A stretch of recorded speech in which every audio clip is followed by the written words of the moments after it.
How to link bank account to Binance account. First things first, open up your Binance app on your phone. Look for the Binance logo in the top left corner of the screen and tap on it. Now, tap on the gear icon in the top right corner. This takes you to the settings. Scroll down a bit and find Payment Methods. Give it a tap.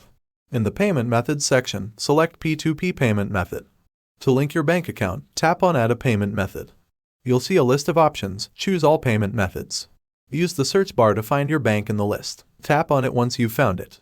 Now, fill in your bank details carefully. This includes things like your account number and any other required info.